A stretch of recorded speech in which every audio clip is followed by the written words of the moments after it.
live, right? So we're live now. It says you are live. Live. This also includes you, of course. So we're live for now 10 seconds. The post is out on Tumblr. I guess it is. Let me check. Yep, it is. Well, Is it? let's see. Yeah, I was able to reblog it. So Yes. yeah. Yes, it is. All right. So we're So even. that's there. There it is. And then let me Hmm. reblog it again to mine. Oh, and we already have one viewer. So hello, viewer one, and Who is viewer one? I don't know. I see we're with one viewer on the chat. So we're also on the chat already. Well, I am. So we'll see. Um, let's wait a minute until and Amy is on the chat as well, and she identified as viewer one. Oh, hi, Amy. Oh, there it is. Amy. Okay. Amy, Antico. And now we have 3 viewers, so Wait, I don't want to hide won't be more than that, I guess. So I think let's start. that. I don't want James is on the chat as well. Hello, James. So let's start this. I'm gonna mute Fern.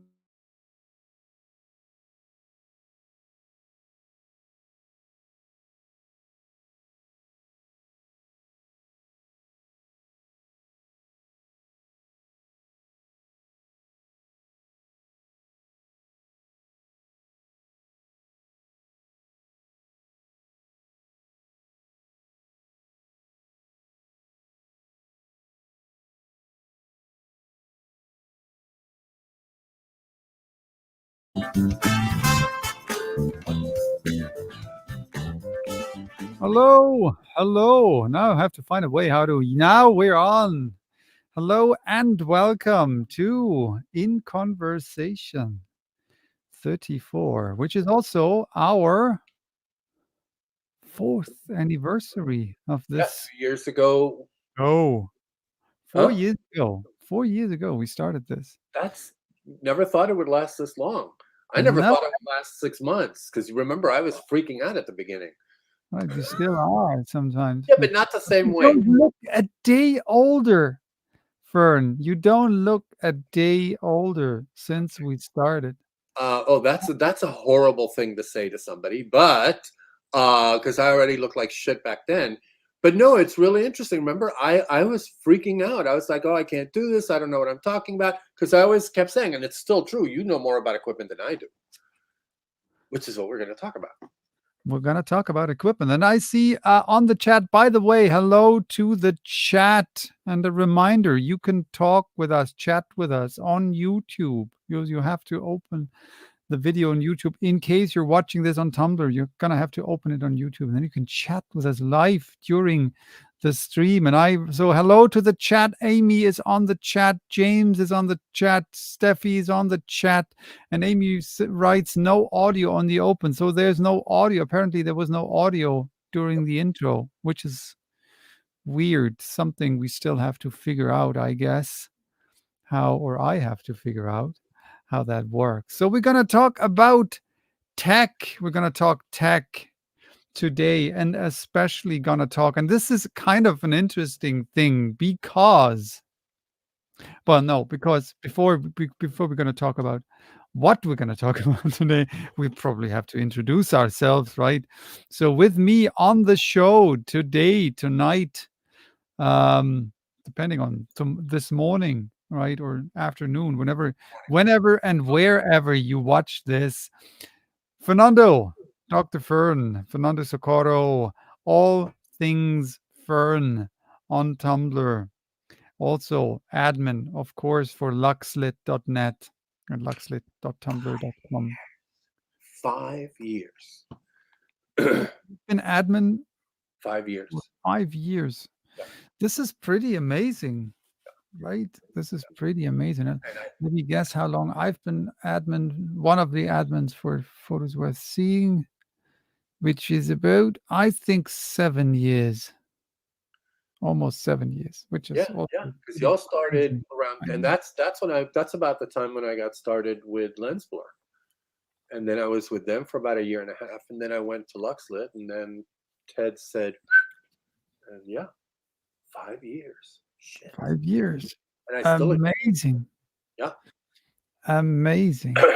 You'll find all the links, of course, in case you don't know what we're talking about, all the links, of course, in the description on YouTube. In case I don't forget to put them there. No, they're already in there, I guess, I hope. So we're going to talk tech today, and which is interesting. I find it quite interesting. Oh wait, who are you? My name's Pete. I like pictures. I run this channel, and you can find my photos on some of my photos, and I hopefully will be starting to post again soon on my Instagram, which is TVOOM Photo, TVOOMPHOTO, and also on my blog, which is TVOOM, TVOOM dot Tumblr .com. The .com is very important, or else you won't be able to access the blog, right? It's just as important as everything that's before the .com, but we're gonna keep that out. So we're gonna We're talk. getting deep. I love it already. So We're early. gonna talk tech today, and what I find interesting is that I think I read it two days ago or 3 days ago that Canon announced the Mark II of their incredibly incredibly successful M50. So the Canon EOS M50 Mark II is about to get launched soon, and there was a shitstorm in the blogosphere and on YouTube because apparently this camera is basically the exact same as the Mark I, except for a slightly improved autofocus system. And today I haven't watched the video yet. It was suggested to me by YouTube, and apparently the Mark II is someone claimed that. I don't know, of course. It's just basically the Mark I with with a different firmware. I don't know yet, but guess what I have here? The Canon M50 Mark II. But wait a minute, No, it's the Mark I, of course. which one is the M50? The This is the the M50 is M50. the higher end one? No, what? There's the The 70, I think. Canon EOS M50 is, and I bought that camera on Monday, I think, or Tuesday. I don't know. So it still has that fresh So baby smell. it has the fresh baby smell, and so Canon announced the Mark II, and that's why I bought the Mark I. No, I bought it like 2 days before I learned that. And it's kind of funny because apparently, and now knowing about all the specs of the Mark II, I probably would still buy the Mark I because it's cheaper, right? And it's basically the same camera. So we're going to talk about, will this camera replace, or does this camera replace my Canon EOS 90D? No, of course not.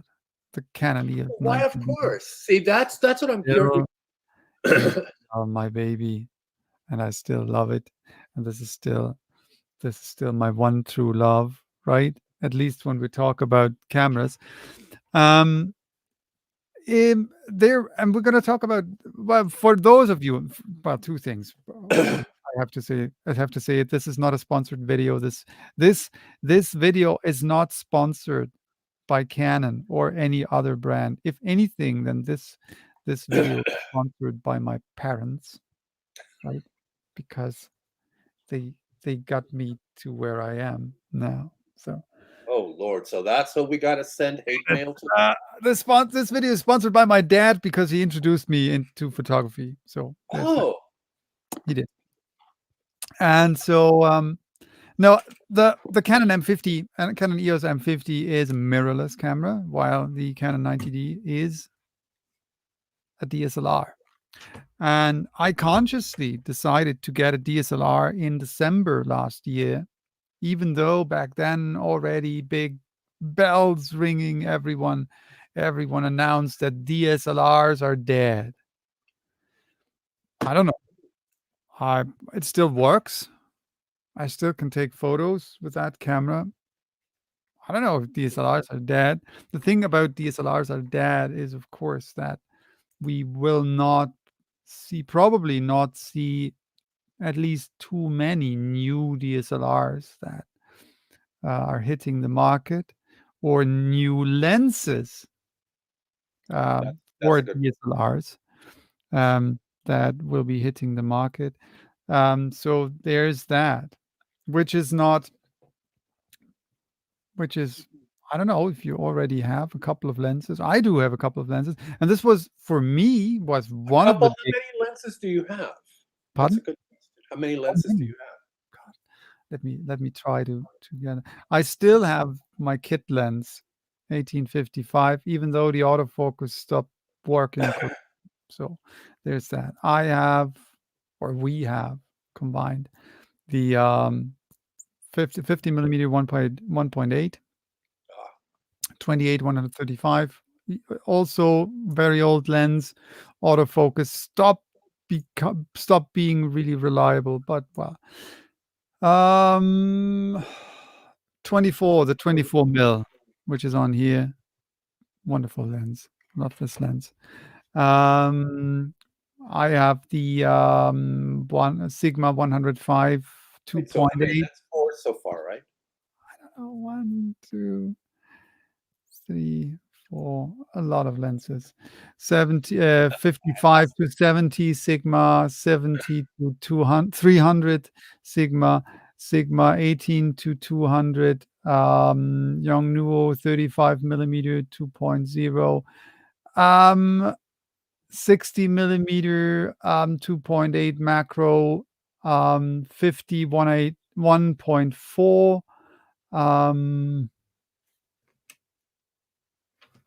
What is that? 1545.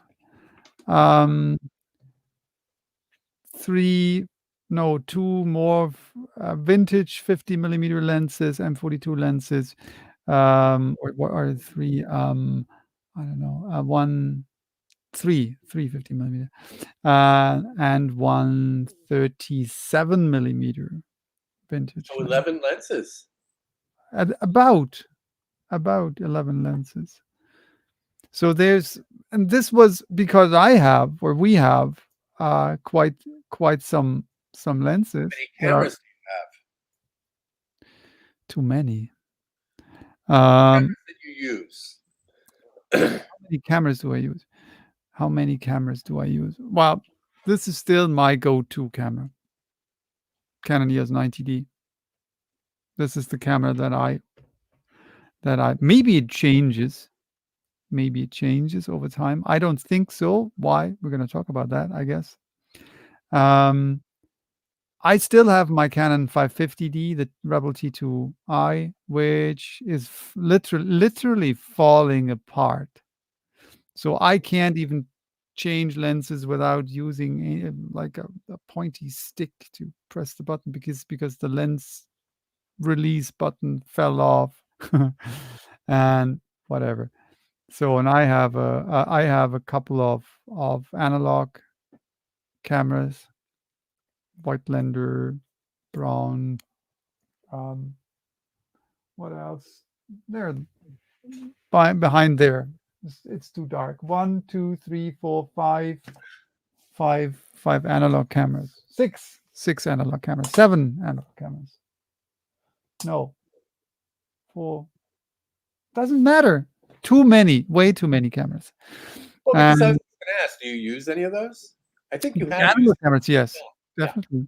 I do use them. Rarely. And I have a wonderful little Fuji camera that I purchased 2 months ago that I will be talking about Oh, soon. that's the camera that you were talking about. That is the best camera Which in one the is it? world. Huh? Which one is it? Is it one of the 100 series? No, I'll get it. I'll get the camera. I forgot to take it. Let's see what's going on the chat. If there's anything going on. Hello, Steffi. Oh, hi, bud. Wow, silence. Pete isn't talking. Joy. It's so weird Ah, shit. walking in the living room, right? And seeing yourself on the screen while you're doing this conversation and you're not in the room. Oh, because of the time lag. Because of the delay, right? So, no, this is okay, for those of you who don't know the story, let me tell you the story, right? I walked into a big camera store because I needed some camera stuff. It was the Peak Design clip. This video is not sponsored by Peak Design, even though we will probably mention this company a ton in this video. This was like the first thing that I did is to add these Peak I Design. was going to say, Peak Design bag. So, and I went in the store, and there was this woman in the store, right, facing the door, in a Fuji stand, saying, "Hey, do you want to take part in this how do you say, lottery type of thing, right?" Yeah. Now I can't think of the word. Raffle, right? You can win a camera. And I said, well, we said, yeah, why not? And she said, well, I would love to see a bit more enthusiasm. And I said, okay, wait, hold on. We're going to go outside again, and then we'll enter the store. You ask the same question, then we'll show more enthusiasm. And that's what we did, right? So we went out of the store, went back in. She said, I want to win a camera. And we jumped into the air and yelled, hooray, and yes, of course. And how amazing would that be? And then she laughed, right? I don't know why. And I said, which camera can we win? And she showed me the camera. And it was the best camera in the world. And I said, this is the best camera in the world. And she said, I know, right? And I said, yeah, definitely. I would even buy that camera. And she said, it's your lucky day. Not only can you win this camera is also on sale today. Okay. And so what camera? This camera. Oh, dear God. This is the best camera in the world. Oh, it's the It's an instant camera. No, what's the characters? A minion camera. Minion. See, if you want to change, because it's an instant camera, right? If you want to change, you can take this off, right? It has the eye. If you want to change the film, right? You have to. It's like you, Fern. You have to take the pants off.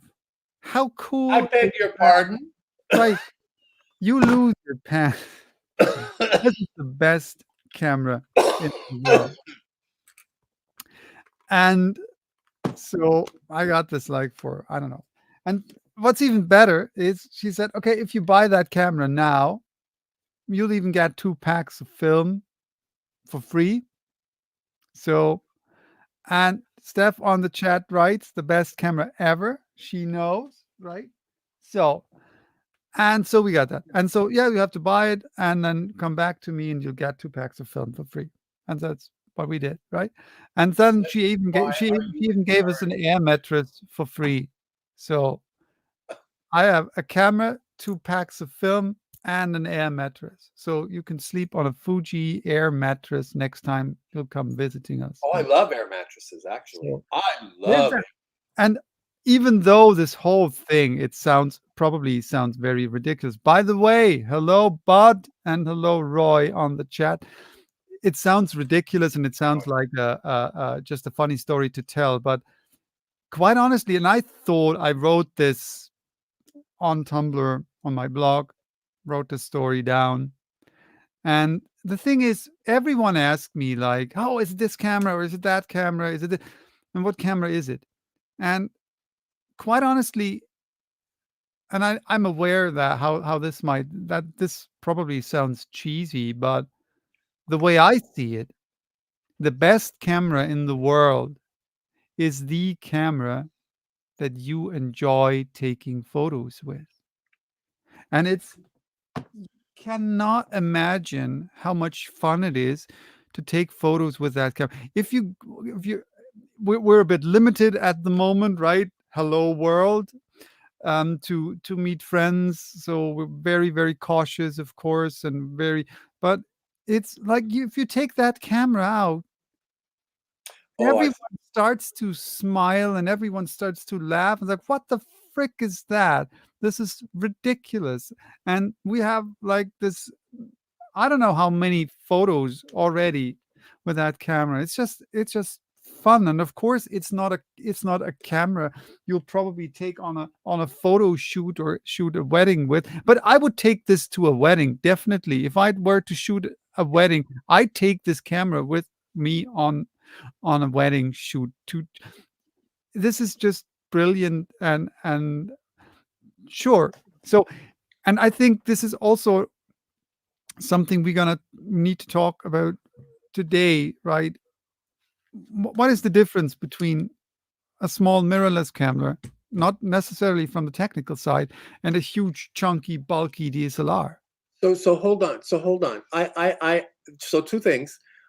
I would take that camera even to a shoot because it would be really cool to have everything set up and the lights and everything or whatever, and then to whip that out just to break the Right. ice.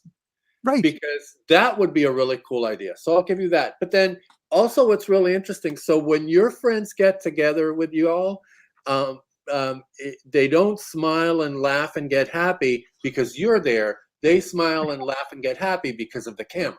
Exactly. That makes perfect sense. It Okay, makes perfect gotcha. sense. You know Gotcha. me. You've been Oh yeah, here. yes. Yeah, I've actually talked to you. Yes. So yes. Yeah. Okay, I get it. Okay, continue. But it's on the other, I love the idea of saying you're on a shoot, right, setting everything up. That's what has been done for ages, right? Polaroid cameras, taking photos. I know that from movie sets. Now, of course, people take out their smartphones or their little digital cameras, but that was a thing for years. Yeah. Polaroids off the set, and that all even made a whole,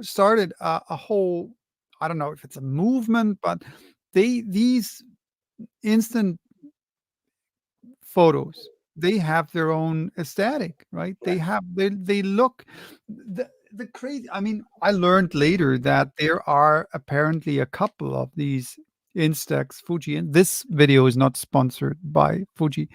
A couple of these Instax cameras there, which are different. So apparently you get different results.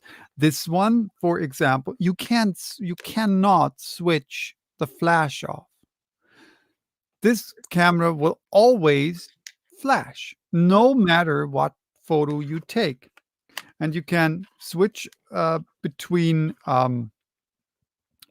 indoors, cloudy, sunny, very sunny, and even high key, which all just means how strong the flash is.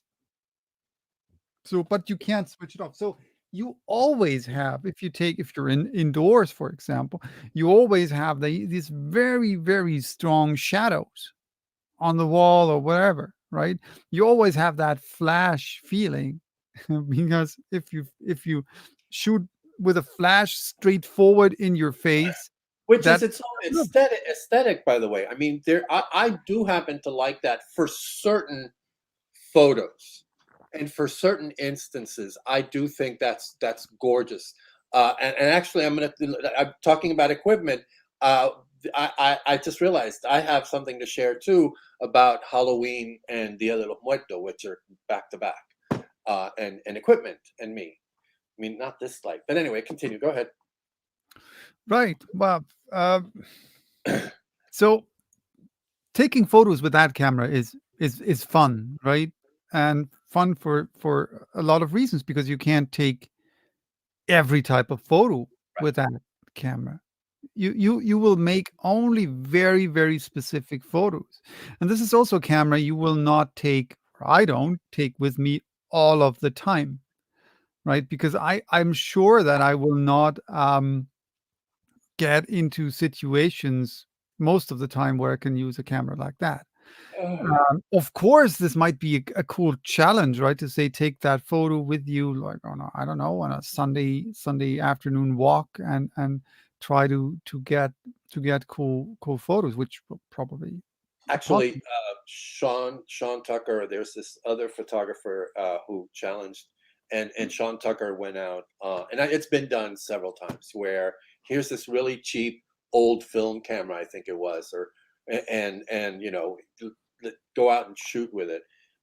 Yeah, I can totally see it. And it's funny because you made me realize how also when you were talking about the instant cameras and how they all have their own aesthetic and Polaroid and so on, you made me think of the two things actually. The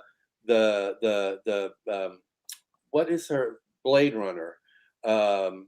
Sean Young, the actress who played the lead role, uh, um, in with the hair. Rachel, I think, was the character's name, wasn't it? In the In Blade original Blade Runner, Runner? Huh? in the original Blade The Runner, not original the runner. Yeah, not the not original, the the sequel. brunette, who was Let me very pretty, very good actress. She took a series of photos, Polaroid selfies with cast members and crew and so on, which I actually shared on Tumblr. I want to say a couple of years ago. So the selfie and the Polaroid as part of that selfie aesthetic has been around for a while. And then Thelma and Louise, which in the poster, it's one of the posters for the film. You see Susan Sarandon and Gina Davis, the two lead actors, with the Polaroid, getting ready, taking their pictures at the beginning of their trip. Mm. So that aesthetic, and then Andy Warhol and his Polaroids that he sometimes made into other stuff, but sometimes didn't. Mm. Sometimes it was just the Polaroids, and they're considered art. By the way, well, it doesn't really have to do with the topic, but since you mentioned Andy Warhol, I saw this week. I've been on in a museum, and which has a lot of Andy Warhol stuff. What did you think? Interesting, very interesting. It's really like I love the tension between very, very staged and yet seemingly completely out of the moment. So this is you see everything is kind of staged, but it's just on the other hand, it looks like, yeah, just take a shot, right? Well, but Snapshot. a lot of Right? it was also that too. I mean, a lot of it was of the moment. I mean, that's a really interesting take. Yeah, I'm a big fan, and I also appreciate the all of the academic work and thought that that's been done about Warhol, and and his point of view, apparently, from everything that in the factory and all that stuff, and how he was brilliant. I have to say, and I think his art, even the graphic design stuff he did before for advertising and everything, he was talented. He was very talented. Uh, Definitely. yeah, I love looking at his stuff. I've seen a couple of his shows and a couple of the courses that I actually was a teaching assistant for a course twice where Andy Warhol was discussed in depth. Yeah. Oh, that's cool. Congratulations. Wow. Museum, huh? Mm. I Wow. we have them here, museums. No, That's no, but what I mean they're that's open. what that's what Europe is about, culture, you know? Not when I've been there. But maybe that's my problem. Maybe it's not Europe. You've been there. You've been there during Oktoberfest. There's only alcohol culture there. Excuse Uh, me. Remember, mm, I had the tofu sausage. No, no. that is not culture, The that is a pretzels. perversion, just saying, that's saying. Just and the pretzels. See, for me, it was all about the pretzel. I loved it. Right. Anyway, go ahead because I want to get to your Yeah, your so new let's go. and the The comparison and thing is all. for me, again, I love, I love, I love the 90D. This is, and I said it once, I guess, already in one of these conversations, that I sort of have the feeling that there was like, which is kind of a creepy feeling that I have, but I have the feeling that one of these Canon engineers one night snuck up into my bedroom and took a cast of my hand, because I never there's never in my life I had a camera in my hand that felt so comfortable like this one. It's really like made for my hand. And I did like months of research which camera to buy last year, because it's like every 5 years it seems that I feel the need to get a new camera. And also technology advances, right? Over in 5 years there's a lot of things change. And so there was the question which one, right? There was the question whether to change to a mirrorless system, or that these were the two questions for me, right? Changing to a mirrorless system. I'm not married to Canon. I'm a Canon fan, but I'm not married to Canon. So I didn't exclude changing the brand of cameras, right? Um, or this was the other question, because I had been shooting um, APS-C, so crop sensor cameras, for like, yeah, more than 10 years. So the question was, will I upgrade Right. with a full frame system, or even a full frame mirrorless system? Canon just during that time brought out their mirrorless full frame cameras, which was well, the full frame mirrorless was way too expensive for me. This is a really expensive camera. It's a brilliant camera from what I read and from what I saw. But not only is the camera very, very expensive, I would have, at least I thought so back then, because apparently I didn't do enough research. And I'm not even sure if that works. The thing is that with these smaller mirrorless cameras like the M50, there are adapters that allow for using um, EF and EFS mount lenses on the camera. So I didn't know that back then, and I don't know if for the, and I think it's R. I think the it's Canon R system is the full frame system. I'm not sure 100%. I don't know if adapters exist for those. I don't know, but for me it was kind of, the camera was too expensive for me anyway. This one was too expensive for me anyway. But when finally I thought, okay, and Yeah, but you also had the lenses that you could use. I had the lenses. I I Yeah, could that's I it. can I can use all the lenses. So there was no changing to a different system. If you have to change all the equipment, with not only lenses, right? I would have had to change to, well, if I would have stayed with Canon, I could have used um, everything. Well, if I would have changed to a full frame DSLR, then I could have used, no, same thing here. I only could have used a couple of my lenses, because Right. Canon has the EFS system and the EF system. So for DSLRs, EF is for the full frame cameras, EFS is for crop sensor cameras. So I back then I had the 50 millimeter 182 and the 35 millimeter 2.0 and my 28 135, which doesn't really work that. So these are the three lenses that I have that I could have used on a full frame DSLR. So But and by the way, I think there are adapters, but I now, think, well, but that's why I'm not saying for certain, because it's easy to take the full frame and make an adapter for the APS-C, because you're going from a larger right? light to a smaller area. But with those lenses, you're going from a smaller area to a larger area. I don't think that's possible. Well, it's probably possible that, I mean, you can Expand the expand. exposure.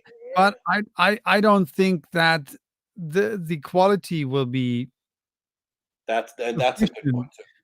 I mean, the thing about full frame is the fact that the image quality is still at least a tad better on full frame cameras, and you see a difference between and full frame or EF lenses usually are better lenses in terms of quality. So if you take an EF-S lens and I mean, you can put EF-S lenses, non-Canon third-party lenses. Right. You can put EF-S third-party lenses on an EF mount. That works. My Sigma lenses, I could put them on an EF mount. Tried it, works. You'll just have a big black vignetting around, so Yeah, you'll yeah, have yeah. basically That's the thing. Yeah, they will work. That is a good point. they will They work, if you can if you do have the proper socket the connection, right? it will work, but you just won't cover the full Right, pixel area. It'll you have just to cover the area that exposes to light, which is smaller for the APS-C. right, you have to crop in on the full frame sensor By the way, so I've said this before, but I found it really interesting. You remember Daniel, Yes. who so he had the Canon 5D or whatever it is, which is full frame. I mean, it's not top of the line, but it's close for Canon, right? I mean, it's not like the highest, but Well, it's up the 5D line is kind of the professional camera system Canon. There's there. the 1D, which is like the absolute flagship, Right, but the 1D is a very is a very is a camera that is mostly used or a lot used for sports and for wildlife photography. So right. this is kind of the of course, you can shoot portraits with that lens or everything else with that lens, but the 1D or 1DX now is the current one is the camera for the Canon camera Right, for right, right. sports and wildlife photography. Yeah, so 5D And the is up 5D is like what most is. I think it's the most used pro camera, at least in the Canon line. right. So anyway, he has one of those, and I remember that we were talking, and I one of the reasons I bought my Sony was because it is full frame and the sharpness and all that stuff. And I was really, and I remember talking to him about this. I was really in awe when he zoomed in at 200%, and it was just as sharp. And his is a DSLR, and mine is mirrorless as mine. It was absolutely astounding. I mean, I on the one and I get it because it's a high end camera, so that sharpness is going to be there no matter whether it's DSLR or mirrorless. But it was also really interesting to see that when you're talking about the higher end of the top brands, that quality is going to be there no matter what. If you've got like a good lens and the good camera, that combination, it's there. It's absolutely there. You can be nitpicky about the some fringing or some, maybe, but the bottom line is, or maybe a little, you get amazing photos. You do. You can, and the difference between crops the thing is, the what I will say now is certainly not 100% technically absolutely accurate, but the difference between a mirrorless camera, full frame mirrorless camera, and a full frame DSLR is not the sensor, really. There's no real difference in I presume that at least in some, at least Canon cameras, the sensor is very, very similar, if not even the same, right? I think And Sony the makes them. pardon? So Sony's the one who makes most of them, even It the used to be, yes. manufacturer. Sony made most of Canon's sensors. Yeah, From what I read, that is that the 90D was at least the first in a very long time that Canon made even the sensor. So Canon developed the sensor for the 90D, and it's kind of, I have been working with Canon cameras for now 10 years. Have been working with the 550D, the 700D, 750D, the 70, the 5D, 90D. So it was very interesting. I didn't know that. I didn't know that this sensor for the 90D was developed by Canon, the ones before by Sony. The first time I looked at the raw photos from the 90D, I thought something is different. And then I did a bit of research, and then I found out that this sensor was developed by Canon for the first time, and they will be using that sensor, or they use this sensor, or sensors based on what they did in later instances, and also in their mirrorless cameras. But do So you think it's also part of the internal technology? Because in the end, the sensor just captures light, and I'm sure there can be some variables depending on how it's manufactured, where it might have some slight differences in color and so on.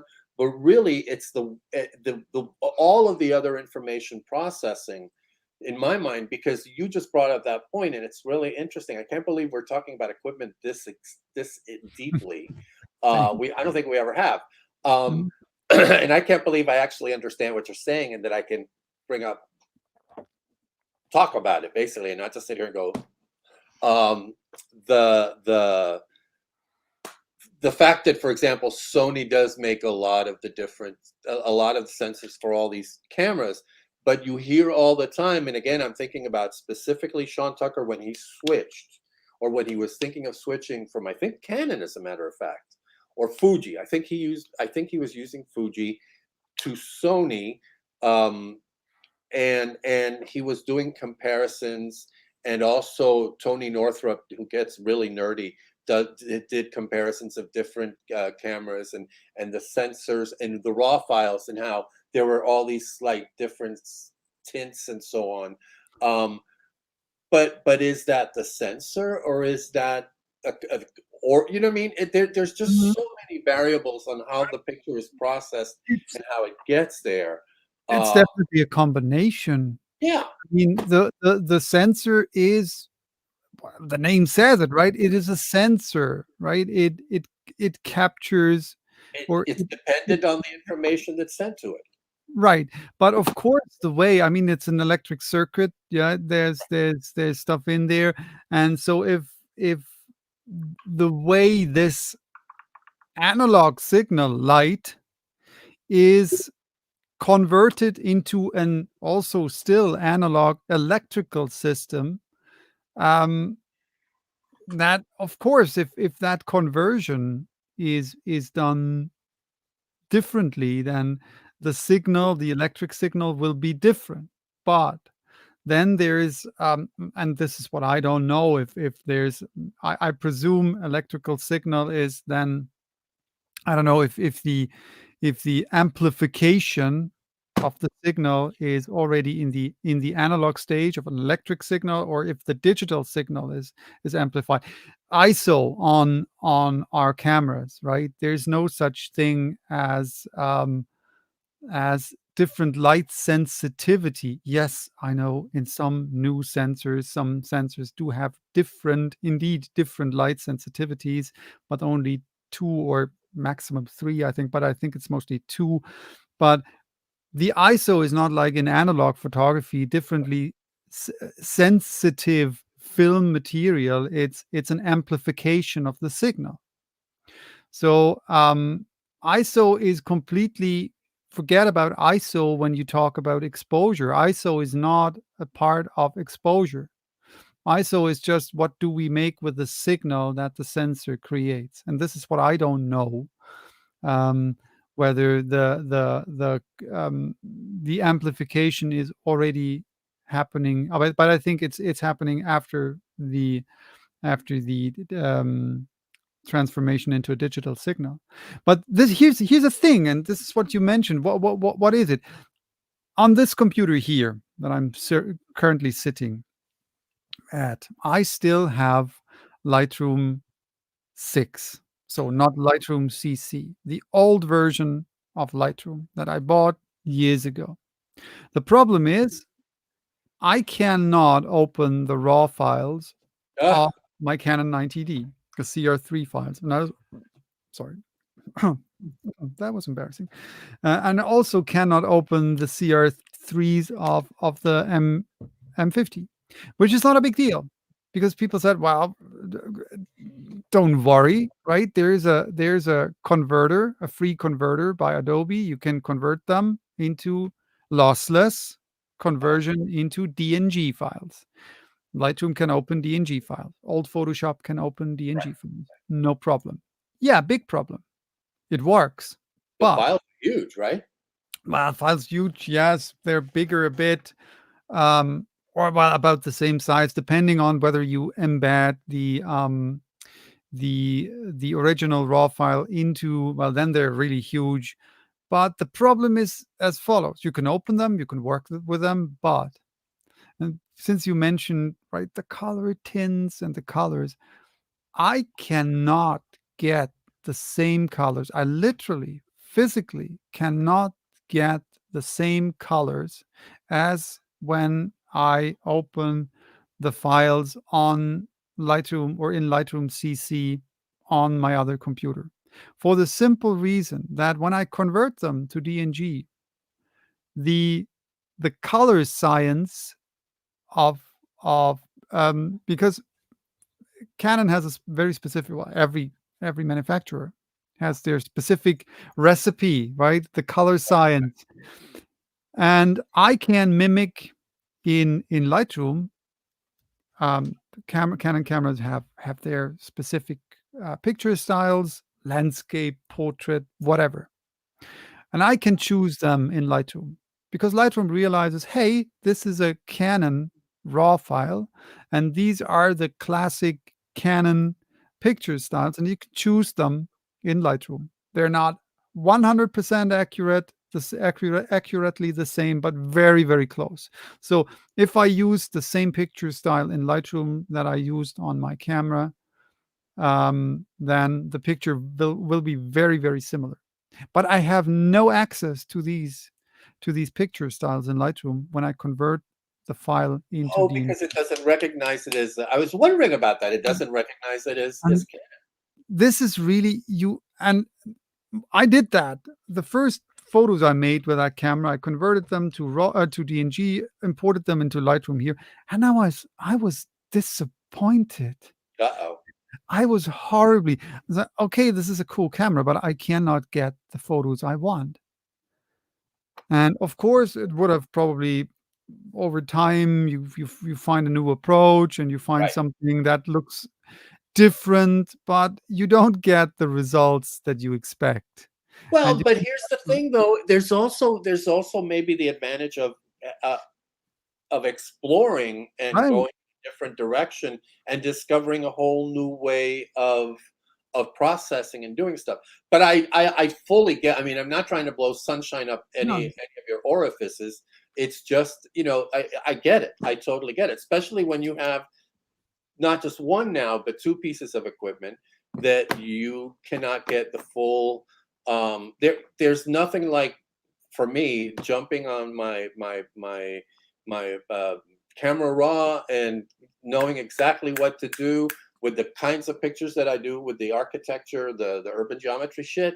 Man, especially the black and white, I mean, I don't even have presets. I just know I do mm, this, I miss a little, wham, bam, you're done. Um, and it's not even presets. It's just because it's something that I've developed over all that time. But having two new cameras, not just one, but two, and not no. So let me ask you this, because even with I'm really curious in general, are you happy with the new camera? Or the I new cameras, really, because they're both new.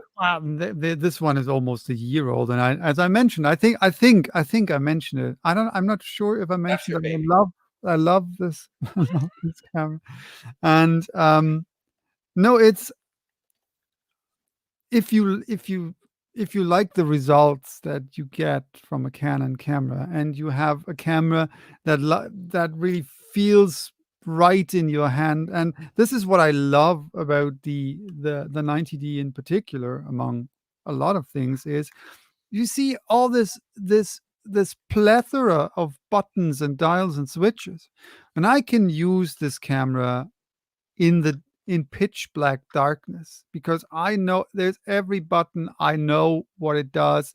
I can work extremely fast with the camera, which is, I don't care for fast. The thing though is, it's when you're outside shooting, when you take photos, no matter what it is, whether it's something, now it's autumn, and I hope that tomorrow the sun will come out so I can go a bit outside in the forest or something. Leaves are turning yellow and red and orange here, so I really hope that this works out. So sometimes, especially at, during this time, and especially when you're like me, mostly a landscape and nature photographer, light changes quickly. So you need to work quickly, and you need to um, change the focus. And this is like this the camera, and I have a different webcam this time because I loaned my webcam to a friend. This is little joystick that I absolutely love, and I can change the focus, the autofocus points, just by using that joystick with my thumb, and I can do everything without having to think about it. And yes, it took a week or two. You have it too, right? Same thing, the joystick, yeah, yeah, which Do is you wonderful, by the way. do you like it too? Oh, I use it all the time. Yeah, right. It's if once you used to it, you don't wanna miss it anymore. And so Right. there's every feature, for every function that I use, there's a button, and Your this your big hold on. advantage. Pardon? Your the mirrorless doesn't have a joystick? No. It's No really, way! look how tiny it is. There's not even it has, and this is also a super cool feature. But you can do It the has touch, right? I can use the if I look through the viewfinder, I can use my thumb on the flippy screen and use that as the joystick for, so I can interactively use this is a super cool feature, and I watched a 2 hours intro video to that camera by if you're if you check this channel out if you don't know it already. Michael the Maven. I will put the link in the description. Brilliant channel, very very educational. Best to my the way I see it, best camera teacher on YouTube.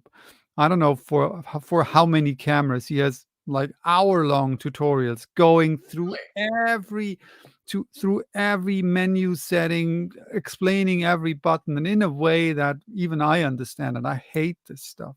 You don't probably don't believe it, but I hate this stuff. Really? See, But that's interesting because I sorry to but the so for me, Tony Northrup's video about the 7R3, that was a lifesaver because I felt the same way. And there were some things that he said, yeah, this is, but you don't let's move on. You don't really need this kind of. Mhm. But that's really what helped me. And Sony menu system is horrible. But I don't know. Let me ask you this: can you create your own menu so Yeah, you yeah, see, that's what I have. So I created mine, and I don't care about the menu. You know what I mean? Because I already know I have what I need. but you need to know That what's there, right? And you need to know you know what it what's does, there. and you need to know all the Yeah, quirks. And this is what it drove me insane. Like when I had like the 2 days or something, 3 days, and I was, and this is a really peculiar thing. And I really like Canon's menu system. Maybe because I'm used to it, because I've been working with it for like 10 years. But I have been working with other cameras too, and the Canon system to me makes sense. But it drove me insane to suddenly having menu parts in the menu literally disappear.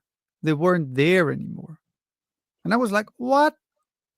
How? It used to be there."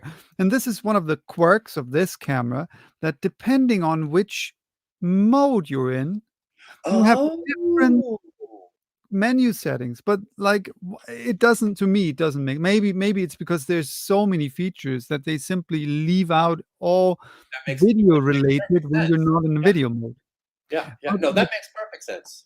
that makes, if you know it, it makes If you know it. perfect sense. But what doesn't make sense, in my personal view, is that if you go into, you can switch to, now, of course, you don't see anything because it's dark in here. So if Right. you're on the display, if you're shooting via the display, and you then go into the menu, you have different menu settings than when you go when you have when you're not on the display, when you're shooting via the viewfinder.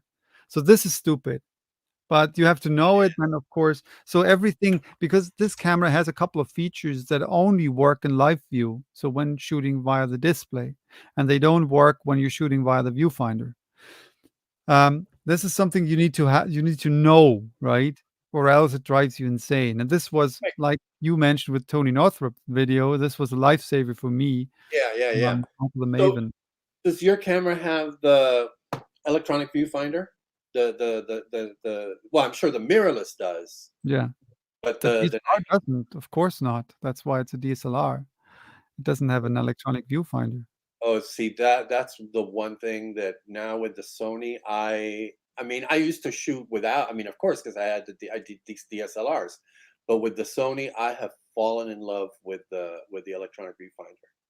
Totally fallen in I'm love with it. curious. I'm still not used to it. It's nice to have, to see the picture That just you're gonna get. exactly the way how it will turn out Yeah, in yeah, the viewfinder. This is pretty neat. I yeah. have to admit that. Um, but Um, but let me jump a bit back. Why I even thought about get, as I mentioned, why I have to finish my sentences. Why I even thought about getting a mirrorless camera, because no, I love my 90D. I think I didn't mention that yet.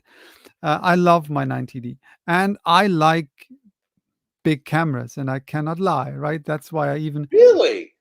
I I like big cameras, and that's why I even put a battery grip on the camera to make it even bigger, because Gee. I I find big cameras much more stable. So I have hold on. massive problems with camera shake with small cameras, even Well, though I have hold on. Does your comparatively steady camera, hands. does the mirrorless have in-body image stabilization? No, it doesn't. It's just a small Oh, it's a small one. But oh. I as I said, I have a battery grip on that one, which is also Does brilliant. that one If you have like in-body? the thing. Does the 90 have No, IBIS in-body? no, It doesn't. no, See, also that's interesting. So it has, yes, let me, it has for video.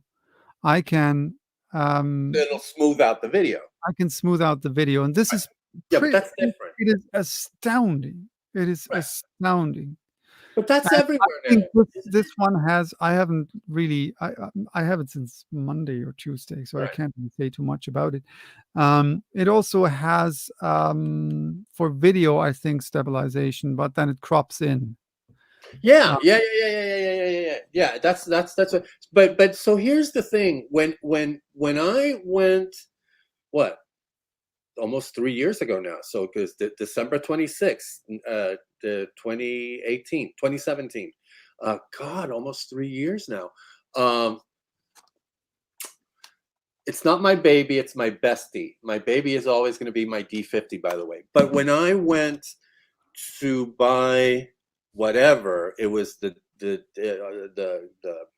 850, the 850, the two choices, or the A7R3. They both had come out real recently. I'd done the research.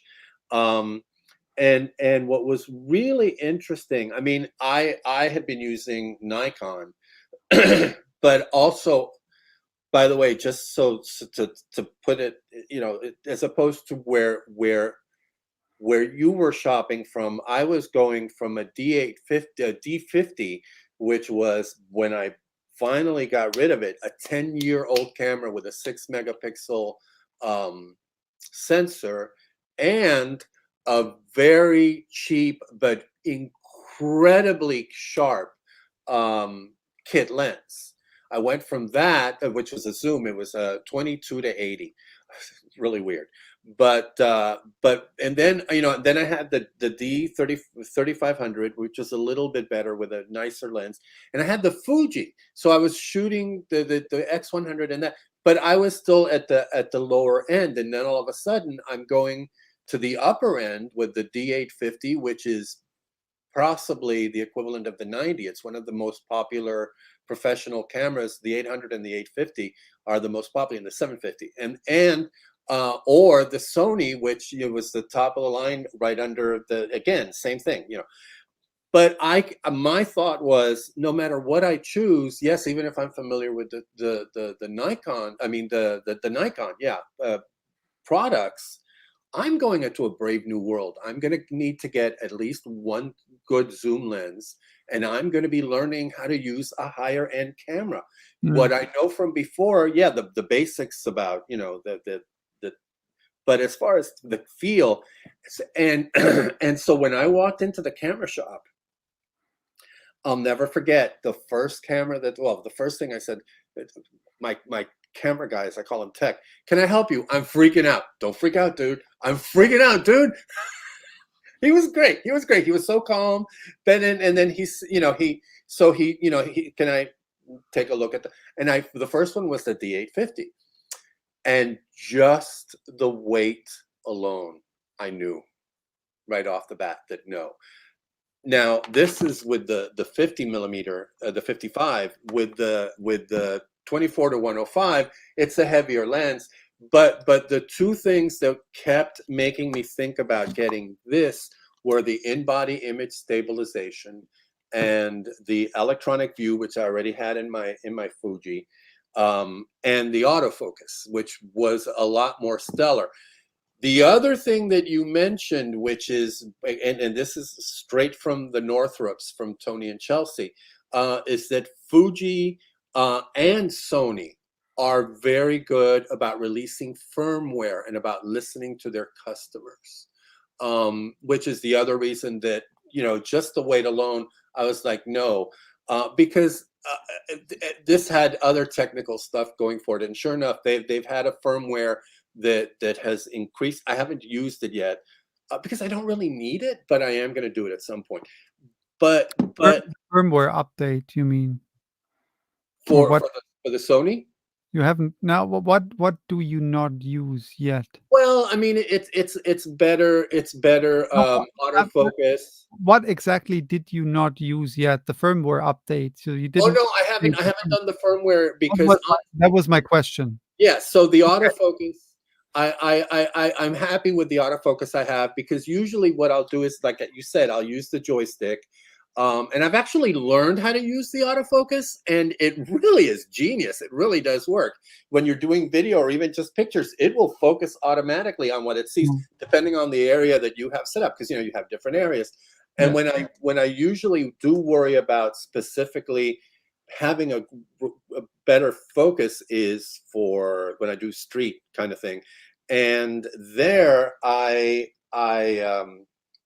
it's the fast photography and all that stuff. So I already have it's a f8 or something like that. So I have enough depth, depth of field. So so I don't have that shallow depth of field and yada yada, and it's in the center. So I have a preset thing that I use. So I'm not really worried about the eye focus. That's what it is. The eye autofocus for this camera is supposed to be so good that now it even does animal eye autofocus.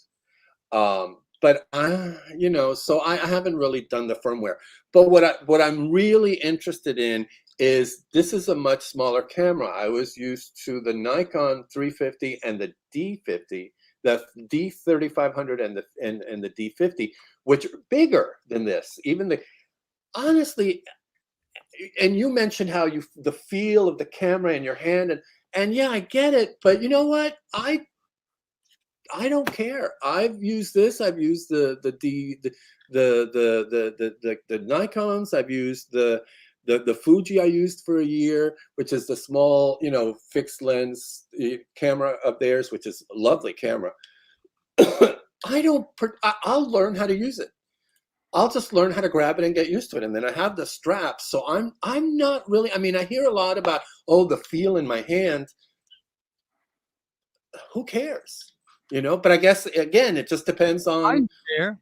Yeah, again, it just depends on who on your way of working. It's just like with the menus. Sure, okay, the menus might be, but and you know why I have that attitude is my D50. I mean, I bought it. My friend, was selling it for $200 with the lens and just the basic kit. And I was like, dude, I'll take it. I didn't know what I was getting. I did, and I learned it. And I figured, you know what I mean? So I mean, so I understand, but I also, for me, that's. No, so anyway, I totally get it. Sorry.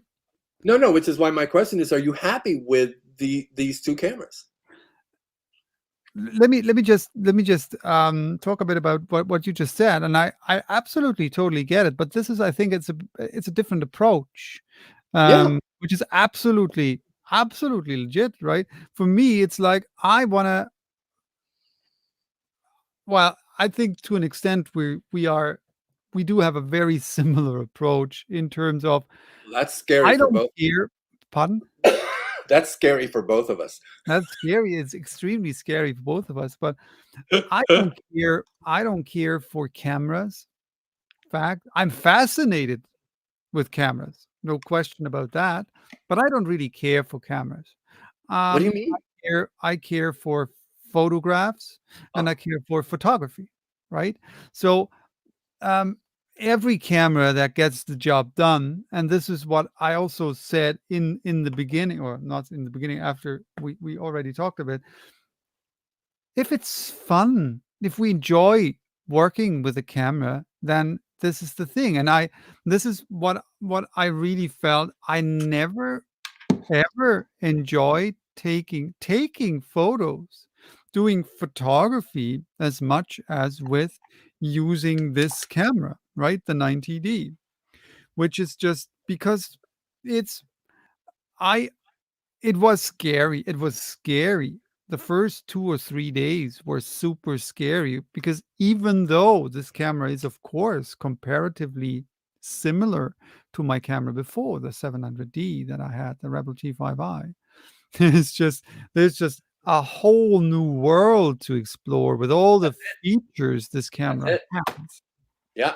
But once I got like a bit of an overview and started to dive in and started to learn all these knobs and dials and bells and whistles and everything, then and I realized, hey, this makes things so much easier, so much more precise.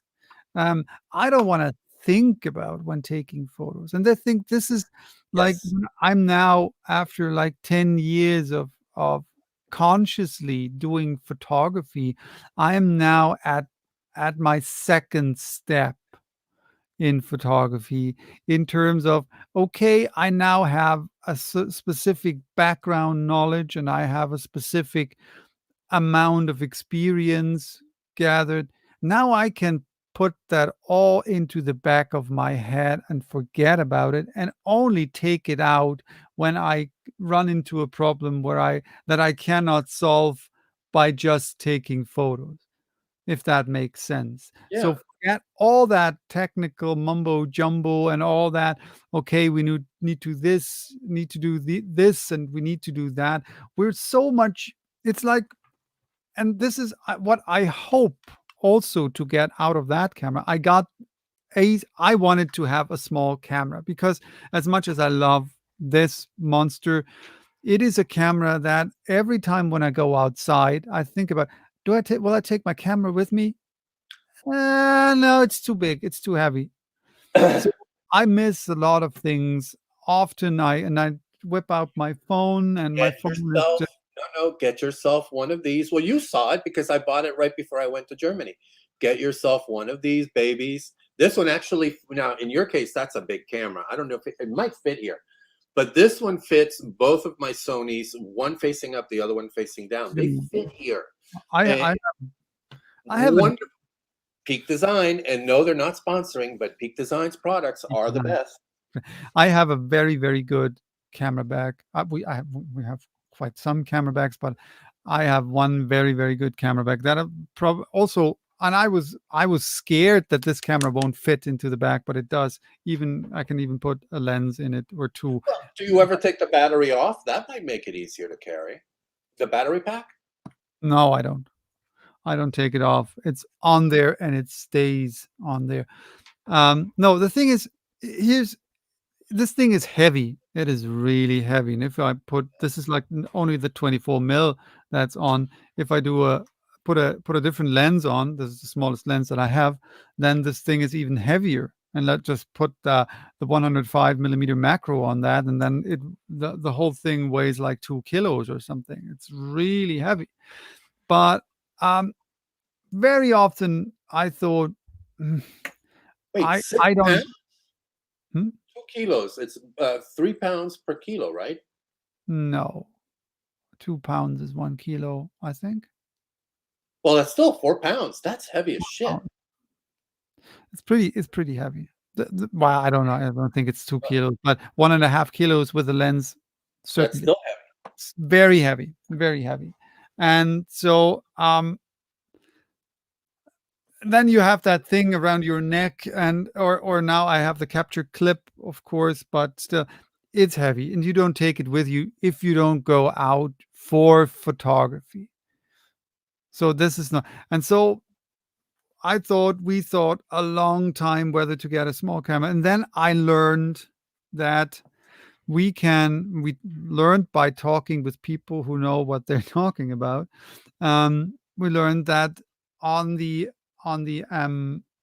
M50, there are adapters that allow for using all the lenses, all the EF and EFS lenses. So that's when it started. But maybe it's a good idea to get one of these small cameras. Right? Why did you get that instead of because I know, again, Fuji, Nikon, Sony, Canon, they all make these really good just point and shoot fixed 35 millimeter lens cameras. I don't like point and shoot cameras. This is just a matter of, they're not bad. Don't get me wrong. Here's the thing. I thought a long time, my dad loves photography. He loves photography. No, wrong. He doesn't love photography. He loves taking photos. There's a difference. So he doesn't care. He literally doesn't care for photography, but he cares for taking photos. Right, and he takes a lot of photos, and he prints them on his little Canon selfie printer, and he sends them. And so when I send him, when my brother or anyone sends him photos on WhatsApp to his tablet, he takes his camera, takes a photo of the screen and prints it out, because he hasn't figured out yet how to connect his tablet to his printer. So that's my dad, which is, I think it's adorable. And so of course I thought about getting him, because he has the small camera, compact camera, and of course I thought about getting him a real camera, but this would just see, he needs something he can put his dial to, I don't know, a scenic mode or automatic mode. Okay, I want to take a portrait, then I'll put it to portrait, right? And then pressing the button, that's it. So cameras like these, even the M50, which is a brilliant entry-level camera. So if someone would ask me, but which nobody does, which camera do I have to get, or would you recommend? I'm starting out in photography. I don't know much about photography, but I'm very much interested in photography. So which camera would you suggest? I would say one of these, no matter if it's Canon or it's a camera that allows for interchangeable lenses, right? And that allows you to dive in a bit deeper. That doesn't give you just automatic mode. So that, but most cameras now have the possibility to have some sort of manual mode or program automatic. Great way to start. aperture yeah, priority totally, mode time. totally. Right. So Bless it. Honestly, you I still don't know how to. I mean, I know how to shoot manual, but I just don't know how to do it because I do it so rarely. Because why? Again, for what I photograph, mm, I'm perfectly happy going with right. is it the aperture? Is it aperture? Yeah, But aperture yeah, priority. aperture. But Boom. that's the thing, right? I mean, here we are at I'm sure, I'm absolutely convinced that you can shoot full manual, but then you have to think, right? You have to, okay, I know if you're shooting, I'm guessing here, right? But if you're shooting architecture, mostly urban abstracts. So what you care for is Especially number now, yeah. one, mostly the aperture to get the depth of field that you want, and the rest is to get the exposure right. Well, So and for those, honestly, even the aperture doesn't matter because they're enough of a right, distance. okay. And you You know. don't have anything in the foreground probably, right? Yeah, no, there is nothing. I mean, it's really all about the light. So Yeah. that's why I don't even think about that. And sometimes Right, I'll fuck but up royally that's the thing, when because you're shooting manual, you have to, at least in the beginning, you have to think about. You have to well, you think always about. have to think about it. I mean, you Pardon? always have to. You in manual, you always have to think about it. You might No, not I think about don't it think as so. much, but Uh, you, no, well, if you do it enough, things will become yeah, automatic. You'll put automatic. Yeah, see, I don't, I'm not the best in full manual, right? Not at all. I do have a fair share of experience. I think I can shoot full manual, but I do have, in some cases, do have to do trial and error, right? But it's like the one thing I don't have to think about it. I know I need this aperture for what I want to do. yeah, So the next thing is, I don't care about ISO usually, because ISO is either fixed to 100 or at auto ISO anyway if I'm outside. yeah, And so the only thing I have to think about is the exposure time. But that is something that over time you will dial in automatically, the right, or hopefully right, exposure time, because this is also kind of dependent on the lens that's on. It's dependent on the circumstances. So it will become automatic. So you over time you don't really have to think about it. And then you look at the photo and say, okay, it's a bit too bright, or it's a bit too dark, or way too bright, or way too dark. This is when you when when when you realize, okay, I so haven't been shooting do manual you for do a a lot very of long chipping? time. Pardon? Do you do a lot of chimping? You know, the looking at the to see what the I picture do looks. that all of the time. I'm Really yeah, nice. I'm a Really. chimp. No. So I have to tell you because we're getting at 2018, so it's been almost an hour and a half. I have to tell you, for Halloween, what I'm thinking of doing is I'm going down to San Francisco for 2 days.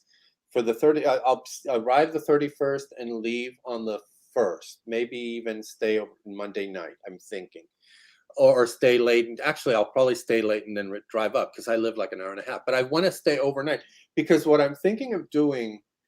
Um, and it's become maybe a morbid fascination with me. But I'm sure you've seen my posts that COVID wanderings and COVID-19 blah blah blah and walks, and the whole idea of Halloween and Dia de los Muertos, which is Day of the Dead, which are 2 days that sort of ironically are all about death and horror and all this shit. And it's like I want to be in San Francisco. I want to be. San Francisco is one of those places that's known for its Halloween celebrations, and then you have the Mission area, which is where there's a large Mexican population, which has been very well known for its Day of the Dead celebrations, yada yada. So I figure I want to be there. I want to capture the streets. I want to see. I want to be there. I want to. So what I'm thinking of doing is and I'm going to order it today. There's two things actually I have to talk about.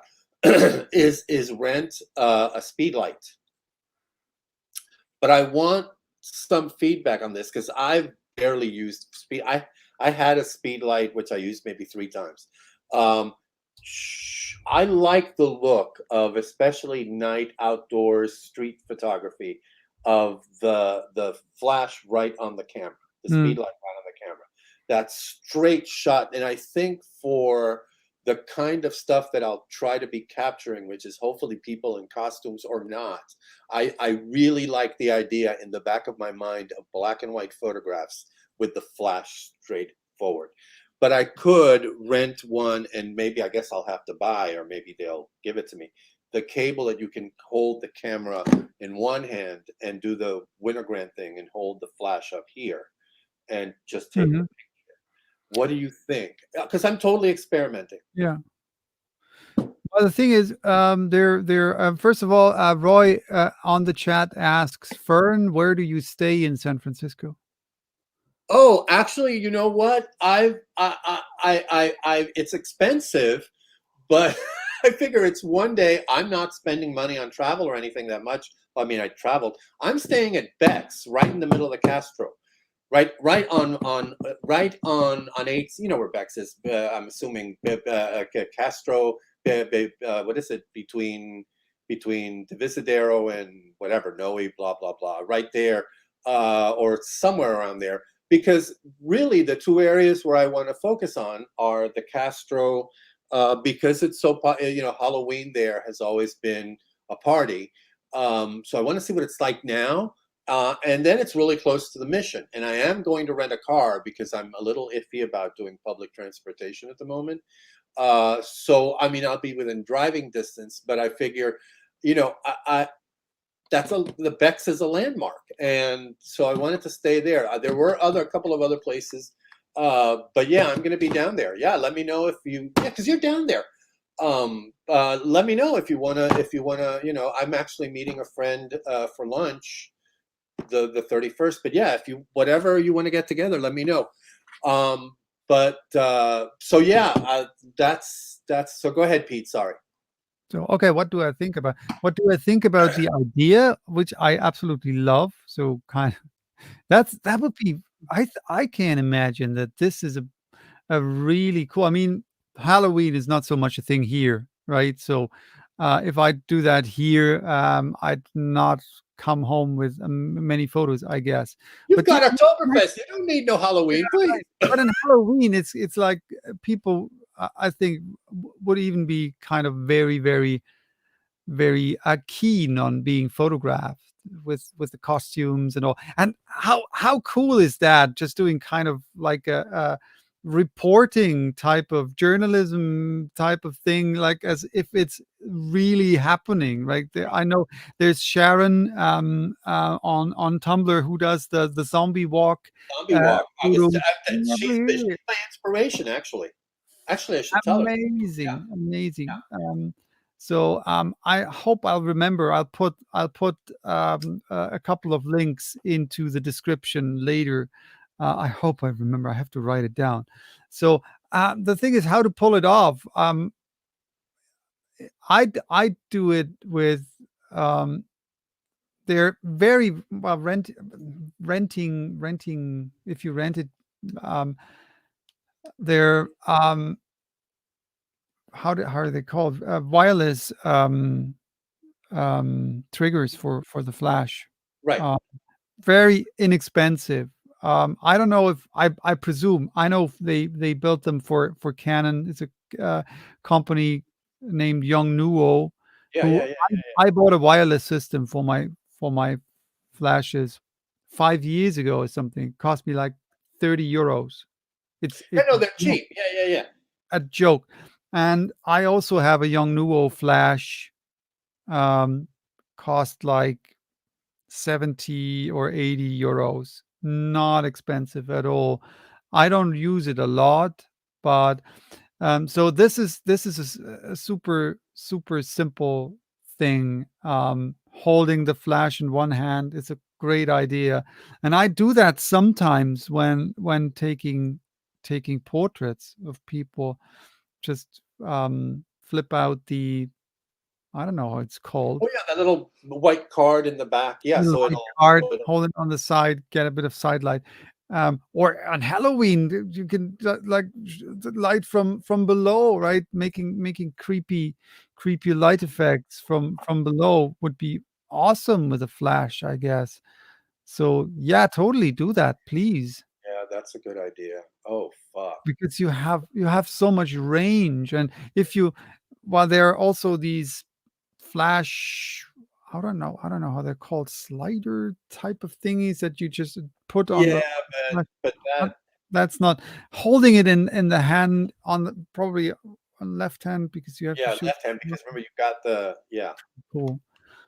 I think that works So, pretty well. okay, And so if you can't get a wireless system, then just put the flash, if the flash can do that, okay, on a cable if you have that, or in the I don't know how it's now called because Canon changed the name, and I can only talk about Canon, of course. They are used to called slave flashes. So right, they yeah, but they that you will have to yeah, you will but you then will you have to use have the the other flash. on-camera flash. I don't know if your Sony has an on-camera flash. It Nope. does, right? Because it's a professional camera. Professional cameras do not have on-camera flashes. That's how you see that this is not a professional camera. And I'm not joking here. This is still a photo enthusiast camera, even Uh, though I only use the flash, the on-camera flash, when I'm on paid shootings, because I use the on-camera flash to trigger external flashes, which works very well. Um, so yeah, awesome idea. so, Absolutely. okay, so there's that. Then the other thing is, yesterday I signed up for, and I can't remember who it was. Hold on. There was some journal, magazine, something or other that was offering a critique, yada yada. Hold on. The Power of Strong Photography, global go to webinar. Anyway, I signed up for this, and it turned out the guy was amazing. And I'd been thinking of, I mean, I originally about a year and a half ago, well, almost 2 years ago, um, Sean Tucker, who I love, he was offering, if for $100 we can do an hour to talk about your web, whatever, your portfolio, yada yada. And then I was looking at but then he stopped doing it, and I'm like, okay, cool. And then I'm thinking about it again because of the journal thing that came out, and I have the funny feeling it's time for me to like keep moving in that pro direction. And so, but anyway, this guy was awesome. So I emailed him, and I have an appointment with him um, Wednesday to do at least a 1 hour. And what's fascinating is he brought up stuff and discussed the way that discussed that just blew me away. But what was also very interesting, he was kind of like us when we do the critiques or when we've had other people on, that very positive, um, explained a lot, was open to, because there were two other people who every once in a while or somebody would chat or something would make a comment. I was really impressed with this guy. So yeah, I'm gonna do I mean, I already told him, I want to learn from you because I love doing that. I love doing that critiquing stuff. So yeah, we'll see. We'll see. Yeah. Definitely. So anyway, are we done? No, actually not, because I haven't, but it won't take long because the thing is, and I saw that comment also on Tumblr, because there were also some questions regarding not questions but comments um about about which camera to buy. Of course, this is not a buying guide, and of course we cannot, or I cannot give any kind of advice on which camera to buy. I can only talk about the cameras that I work with, that I have firsthand experience with. The thing is, why what are the advantages and disadvantages of mirrorless cameras? I think this is something, as opposed to DSLRs. I think this is something we need to talk a bit about. Doesn't have to be long.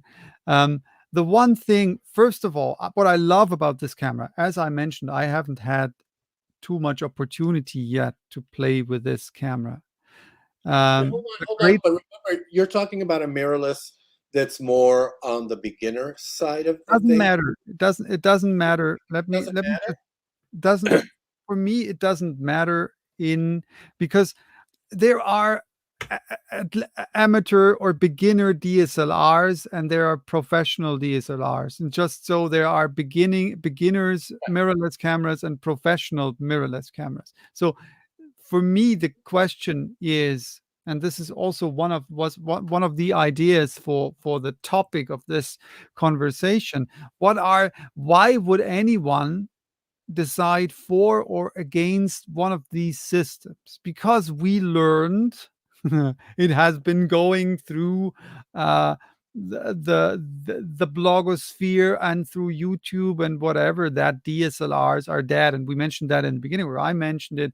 Yeah, it's probably the case because there won't be too many, if any, DSLRs, new DSLRs that will be developed. I even read, I don't know if this is still valid, that Canon, you mentioned the 5D line, Canon will probably not make a new 5D camera, a big, uh, which is big news because it has been since, other than the 1DX, which is really the pro camera, but it has been Canon's flagship for years and years and years. And so, if there are no new DSLRs that are being developed, then there, of course, won't be too much, if any, new gear, new lenses, etc. So the future is definitely in mirrorless systems. I have no doubt about that. But that doesn't mean that DSLRs will not work anymore, right? I'm sure that I will be shooting with this camera for at least the next 5 years or longer. Um, the thing, though, is, and this is what um, a professional slash bigger mirrorless camera like yours, Fern, right? The Sony, what is it? Sony Alpha? Yeah, the Alpha 7 or Alpha 3. 7. So um, there is certainly what is the big difference for me? The big difference so far was with the limited experience that I had so far, meaning, hey, a friend of mine has a mirrorless camera, let me play around with it a bit. So that was my limited experience. Now I don't really have too much more experience because I only have this for a couple of days. But yes, which something I heard a lot is you will get used to the electronic viewfinder.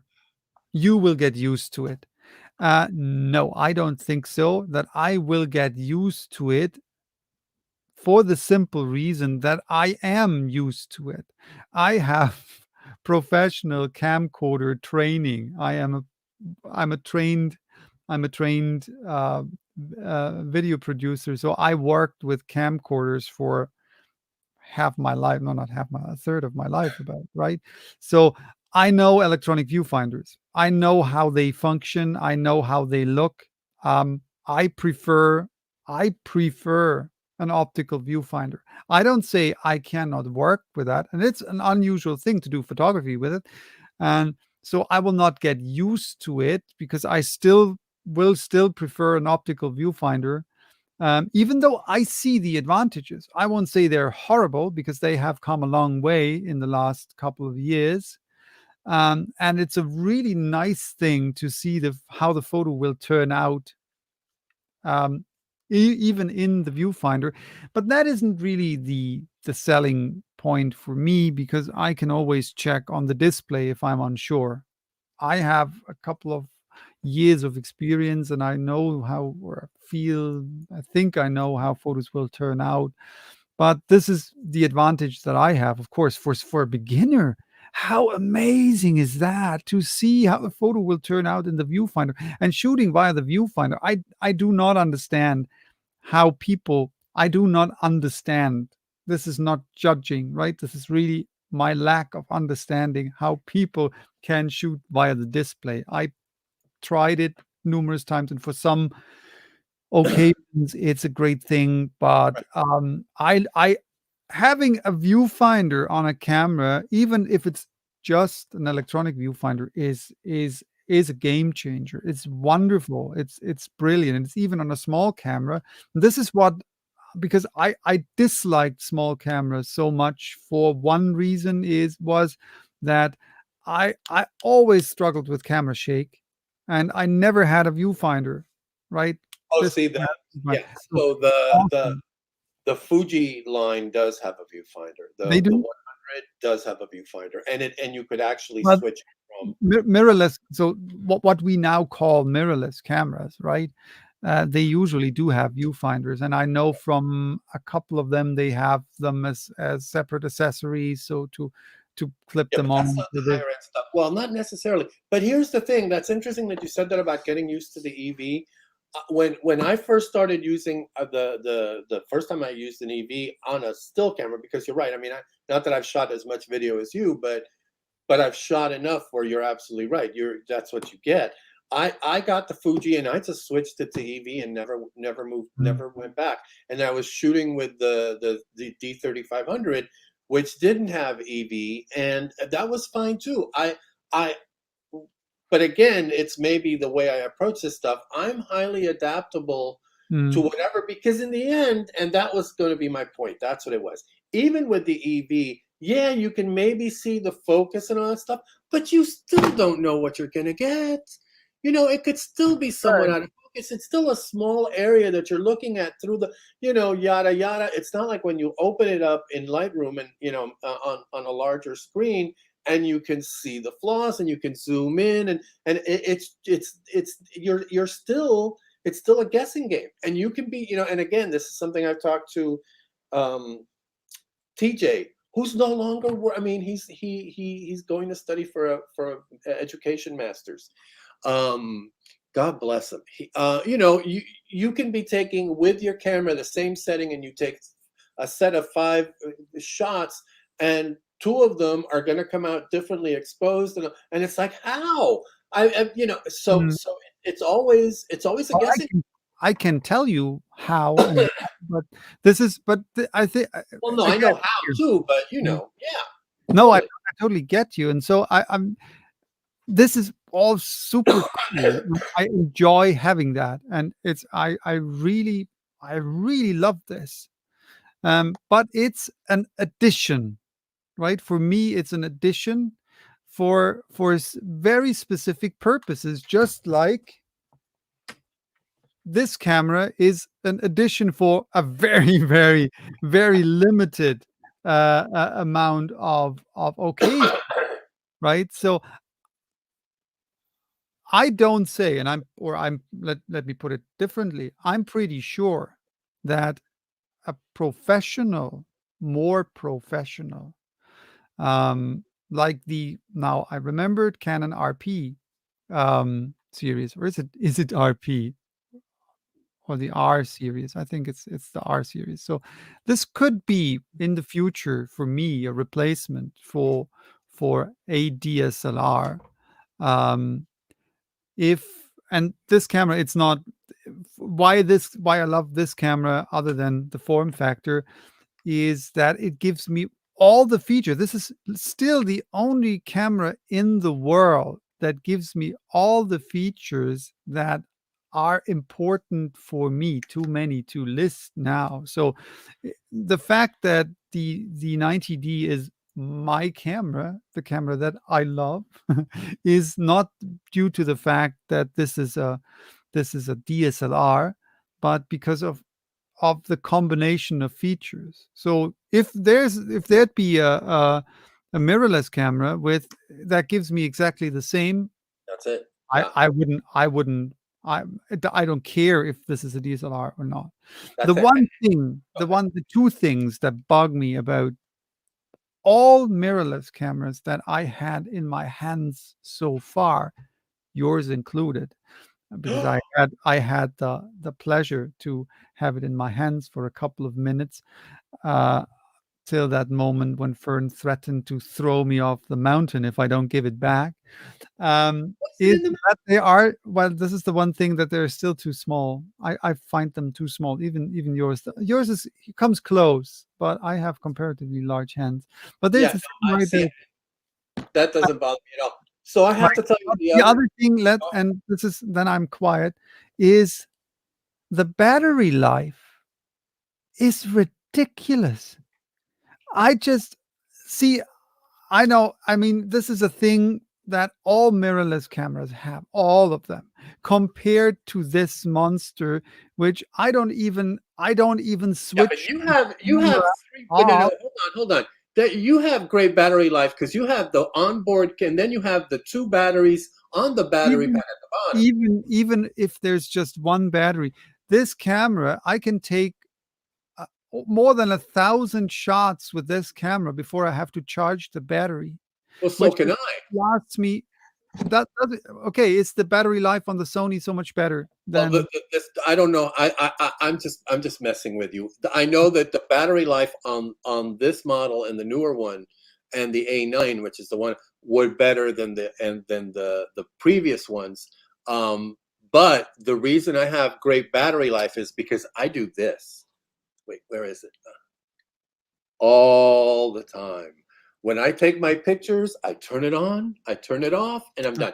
Just like you've seen me, I'll yeah, take the lens cap off, take the picture, put the lens cap on, I mean, unless I'm out on yeah, the street, like, you know what I mean? If I'm doing like in San Francisco, I probably will not be doing that as much. But usually, because mm. I can take my time and so on, I just take the lens cap off, turn it on, do my focus, take 20 minutes to take one picture, and then keep moving. With let me just say, with one battery, yes, there are 2 batteries in that pack, but I this is because video, right?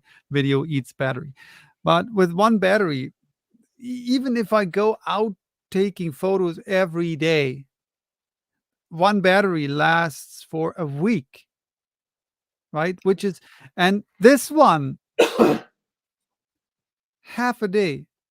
Ridiculous. Oh no, no. This camera eats more battery than my wife eats Parmesan cheese, Okay, enough and with the she eats Parmesan. a lot of Parmesan. She eats more Parmesan, Parmesan cheese than, an Italian town combined on in sorry. 1 year. That's what she eats, and this Parmigiano, camera no, no, eats more battery than her. Just Parmesano Reggiano is the best it cheese is. ever. It is I worked at a delicious. place where they used to buy. Actually, I worked at two places, but by the second one was in San Francisco. I was already vegan, but the one in Miami that they used to buy the big honking real wheel. I mean, this was expensive shit, and I used to go in the back and just Yeah, chunk. right. I It don't burnt say my anything mouth. It against was so I good. love It was Fanta, and this so is good. what Roy wrote on the chat. It's no big deal to carry a couple of extra batteries with absolutely, definitely. And this is what I did. This is the first thing that I did. It's a lie. It was the third thing, but I say it's the first thing. I ordered a handful of spare batteries and a Really? charger that allows me to charge 2 batteries at once, right? So this is something with DSLRs having a set of spare batteries. Yes, it's important. Always a good Absolutely. idea. But with mirrorless cameras, it's vital. Don't even think about buying a camera like that or using a camera if you don't immediately get a set of spare batteries, and not one, but at least two two spare batteries. Honestly, granted, I do have the two cameras, and I usually carry them both, but I really only carry one spare. Um, Mm. but I also have to say, I'm the same way with my phone. I don't have one of these charging blocks that people carry around. I never run out, but I also turn it off a lot. And I've gone and I've shot. Well, when I went to Germany, I never had any issues with running out of battery whatsoever. That would have And I been just my had the one question. battery, by the way. I never even had to change the battery because that's Right? another thing. Mm, Very much, and I take a lot of pictures. you do. Uh, but yeah, I'm very mindful of always charging right after I'm finished, so I rarely ever run out of batteries. I don't, you know? Interesting. I mean, Yeah, I sure, don't have that sure, problem. I'm sure, and this is one of the big there were 2 complaints about this camera from what I read, online and watched videos online. The one big complaint was that it was I think it was the first mirrorless camera to shoot 4K video, but, 4K, um, only cropped, so it's not the full focal length of well, not well, of course, it's not the full focal length because it's an APS-C and it's even more cropped in, and dual pixel autofocus doesn't work with 4K video, which I don't really mind because in video I usually manually focus anyway, and I don't shoot 4K anyway, even if I could. But the other thing, and it was like everyone talked about that, was how much batteries this camera Mm. eats. It is ridiculous. And I didn't believe it, right? I didn't believe it and say, okay, can't be that bad. It is that bad. This camera eats batteries like there's no tomorrow. So yeah, handful of spare batteries, then you're good, definitely. And but yeah, probably with higher but this is something I think in a couple of years we won't this won't be an issue anymore. Batteries have become so incredibly good. And Well, you it's see not just that that, it's also the technology. I mean, again, with the Sony, I know that this A7R II had not only the very short battery life, but overheating. That was another issue they had. yeah, used It to was be a big really problem bad. with Canons too, yeah. Right now, no Oh, more. so the other thing I wanted to tell you why I bought this over the D850, there was the eye autofocus, which was supposed to be much better, the in-body stabilization, and the dual card. Ah, yeah, that's a good That thing. totally convinced me. That totally convinced me. Those 3 things totally convinced me. I see this is the I think we talked about dual card once already in the Yeah, yeah, conversation. yeah. This is something I never understood until I had a card failure myself. And I thought, okay, now I get it. If you're a professional photographer, like especially wedding photography or something, Oh, yeah. not so much when you're like a sports photographer journalist, then it's really it's horrible if a card fails, right? Because you won't get any but like on a wedding or something, you're the wedding photographer and your damn card fails. How horrible must that be? Yes and no. So I'll tell you what I experienced about 4, 5 years ago, which is one of the reasons that I decided I am never going to be an event photographer. When I went to my niece's quinceañera, which is her 15-year birthday celebration, she becomes a woman, yada yada. It's a Latino thing. Um, um, the guy doing the photography, not only did he have the belt with the 2 cameras with these humongous lenses, and they were Canon because they were the lighter colored lenses. You know how Yeah, Canon does that bullshit, which is ugly, but oh well. they I mean, it's not why you buy a camera, but I think it's ugly as all get out. it is. I But agree. he also had a transmitter so that the pictures he was taking were flashing on the screen. I mean, he had some way of controlling it. So I'm assuming that those pictures were also being transferred to some storage off Yeah, camera. I'm assuming. But I mean, this guy had a setup. They spent a lot of money on this guy, this photographer. And nowadays you can do that. I'm assuming because I saw that, and it's got to be some kind of way of doing that, so you're backing up automatically. right, right. Uh, Canon introduced that, lately. They have like you can just, log into the Wi-Fi with your camera, and you have like, an account on Canon, some Canon, service, and everything will be transferred to the cloud from your damn camera, right? You can even stream with these cameras via that. So this what it was what I wanted to try, but then, well, battery life, the battery wouldn't have lasted.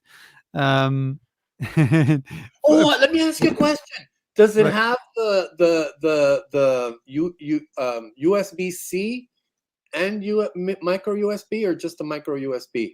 Oh, you ask me things. I don't know. Let me check. You It haven't read the doesn't. instructions? Only has the micro. Okay. Uh, so no USB-C. So you can't charge, if that was the question, the battery, or you can't power the camera via USB. But it has a microphone input. So this is pretty Okay. neat. Yeah, So yeah, yeah. this That is would be one of these, I learned that later, one of the vlogging cameras, or has been one of the vlogging cameras since it came out. Lots of people use that camera for vlogging. And it was actually kind of funny that it was replaced as a, when you're talking about Canon cameras, as a vlogging camera by that one, by a lot of people, because this one has a no crop 4K video and a couple of other features as well. But I'm absolutely amazed by what this camera actually can do. What I miss about this camera, and this is why this camera will never be a replacement, is that working with that camera is kind of a bit tedious, in terms of, if you, like me, all of the time change settings, there because you go. that's what I do all of the time with autofocus points and ISO and stuff. It's like everything is crammed here on a couple of buttons. We have multifunction buttons. You have to go into the menu, do stuff if you really want to work effectively, do stuff on the display. This is you cannot. I have to slow down so So much. where is it? Here we go. Working. Okay, so on mine, it does have, but again, it's a higher end camera like your D9. It does have all the buttons. It's not a Fuji, and it doesn't have. Fuji is the master at the those, and then it doesn't have the display up here Mhm. that yours has. Wait, it's over here. It doesn't have. But you know what? I don't miss that. Yeah, it doesn't have that display for the settings, because I can see everything through here that I I need, and I don't really need to look at that much. Right. When I a friend of mine, this was the first time when I saw a 70, and I fell in love with the 70. Friend of mine had the 70, and I had the pleasure to be working with that camera a bit. And it has also, the 70 is one of the cameras that has this display on top. And I was so envious about this display, because I want to have that display, and I want to never use it. Never I use was it. just going to Never ask use you. it. Don't Never use you. is why use it, right? Because I look through the viewfinder, all the information I need is in the viewfinder. So why this? Or it's back It here is, in the display. or Right? is on the display, right? If you're probably people, and I'm used to working, setting my camera via the display, because that's what I did with the 550D, with the 700D. And so I could use this one. But why would I? Because it's on the display anyway. The display is on, because I don't have to care about battery life, so I can have all my settings on the display. So, Um, oh, yeah. that's true. That's true. Yeah, but still, and it still eats a battery. So the funny story about, and blame Tony Northrup for this, but I like the idea. So watching him, he said he was talking about the back button focus. Ah, I love it. So for this camera, as I'm sure for yours, you can set the buttons to do whatever. Yeah. So I thought, you know what? Let me try this. God damn it! It took me like 3 hours because I kept looking for the back focus button, and I didn't realize that you can set several of the Right. buttons to do the back focus, and it took me forever to figure that out. But yeah, oh, I use it. Yeah, I know. It's so much better than the. If it's in your body memory, you Yeah, can't do without. And this yeah. is another thing, another first thing that I did with that camera, is to put rearrange the buttons to have back button focus on that camera too. This is so, I wouldn't want to do it any differently anymore. Back button focus, best invention Ever. since photography, right? Yeah. Totally, totally. But Okay. actually, like the first thing that I did, and it's literally the first thing I think I mentioned, was to put these peak design thingies on. It's a Then very cute camera, by the way. It's good. very cute. It feels good as well. It doesn't feel like before we were on. I have to say that we were joking around, and I said, "Here's my camera, and here's my toy." Right? It is not the case. This is a real. It feels like a real camera. It's all metal, by the way, no plastic. Feels it feels like a tool, and it from what I can say so far, the image quality is I'm sure. really good. It's Yeah. really good. I mean, sure, in really high ISOs, not comparable with the 90D, not really. Um, but everything else, it from a sheer image quality side, it's definitely better than my 700D was. But okay, my 700D is now like or was like 5, 6 years old, right? So of course this one is hopefully better. So But now yeah, that you mentioned the high ISO, that's the other thing I wanted to. That's the other thing that, but again, it was lower on my list, and I rarely use the higher ISOs. But that was the reason. define higher ISO. When does for you high ISO start? What's high? Uh, I took. Well, you know the story. I've told because I've told it before about TJ when he saw.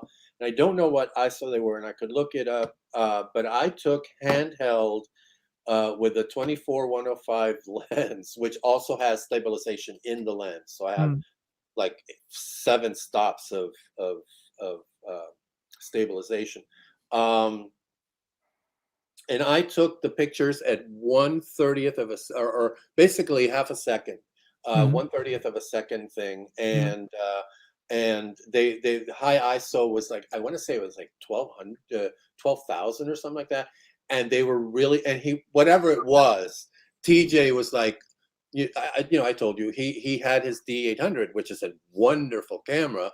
That he was on the renewal cycle. He'd already had it for like 5 years, and our policy is you can renew every 4 years. And he's like, he looked at the pictures, he said, you know what, I'm getting the Sony. And that's what he mhm, still used his D800 for studio, for events, the Sony. And he bought like the what is it, the 2470, the 80 to 200 or whatever it is. He bought like 2 or 3 zoom lenses and a prime, and that's what he used for events only from then on. So I don't remember, but I know it was high enough that it impressed him mhm. to go out and get the Sony. Yeah, but this is like with this camera, the ISO 12,800, I think it is. That's about right. It's absolutely usable. It's Yeah. not, of course, it's grainy, right?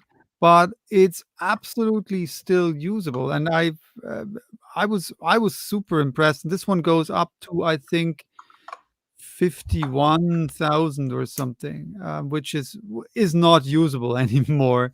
Let me check.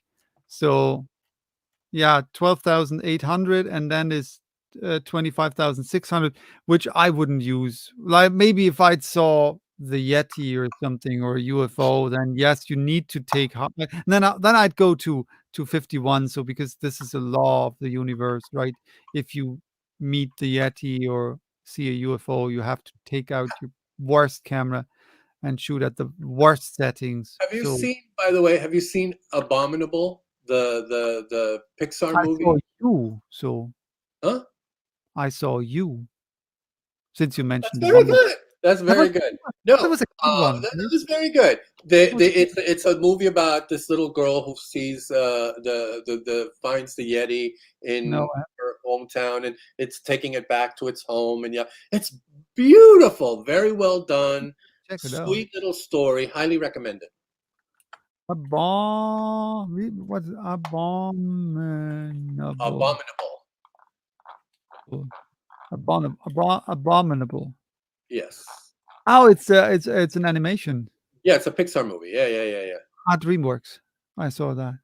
DreamWorks. No, I It's haven't. I will check it's it out. very good, very good, very good. 2019, Highly recommend last year. it. Mm. Oh, that looks cute. Where's the pictures? Now, of course, I can't find them. But yeah, I remember that story of with what's his face looking at the pictures and going, "Dude, I'm all over this." Um, where are? Anyway, I'm done. Yeah, I think I'm too. Talked for 2 hours. You've talked for two Yeah. hours. I mean, there'd be a lot to say still because I have two adapters for the camera, right? One is the EF adapter, the Canon EF adapter, so I can use EF and EFS lenses, and then I have a speed booster adapter for that camera, which is just brilliant, which quote unquote makes this camera to a full frame camera. It doesn't, but it allows me to use. It's basically I can use EF lenses at their full focal length. So it a 50 millimeter lens is now really 50 millimeter lens on that camera. And also I have one stop more light, which is pretty amazing. So using the 50 millimeter 1.4 on this lens gives me really 50 millimeters, the same width than on a full frame camera, and at f 1.0. Now, So do you think you're ever going to use that? Because I shoot a lot. I mean, most of the time, I just shoot wide open. I don't even think about it. yeah, I usually don't go wider, more open than 2.8. 2.8 is plenty for what I do, and no, I don't think it is. I wish I would have had this possibility, um, 2 years ago. I think it was 2 years ago when I shot an event which was in a restaurant with basically no light. Oh, And so having a 50 millimeter lens that is really uh, uh, 50 millimeter wide. Uh, let me, yeah. So, which is about on a crop sensor camera, the same as like a 30 millimeter lens. So comparatively wide at 1.0. So I couldn't use the 51. I didn't have the 51.4 yet back then. I couldn't use the 51.8 because it was simply not wide enough because it was really a very cramped space. So I had to use wider. So I used mostly the 24 millimeter at 2.8, which was uh, almost to what, which wasn't 2.8 wasn't sufficient, but I had to go with it somehow. So for things like that, it would have been brilliant. And so but I don't know if I will use it a lot, but I think for if you really want to have crazy bokeh well, and that's what I was great gonna. Yeah, because that's and that. You were talking about all that, and I'm thinking that's not where I was going because I was thinking about the bokeh. But what's really interesting, and actually, Amy has been the one who commented a couple of times on some of my photos with the 24 to 105 that's f 4.0, and that gets a beautiful creamy bokeh and beautiful shallow depth of field. The 1.8 is amazing, but really I was perfectly happy with the 4.0 because it was just so I smooth yeah, but that's a question also of the quality of the glass, of the right? glass. Yeah. And how long the focal length is, right? So when you're shooting with like, I don't know, 100 millimeters or something, then you will have on a good lens, you will have beautiful bokeh even at f8, right? So, um, and it's a matter of how many blades the aperture has. The more blades, the more round, the more circlish your bokeh will be, and all that. So it's not only how much you can open the aperture. It's or how much light it lets in, right? Um, it's a combination. So I have like lenses, one lens in particular, which has just simply really ugly bokeh. It's a very cheap lens.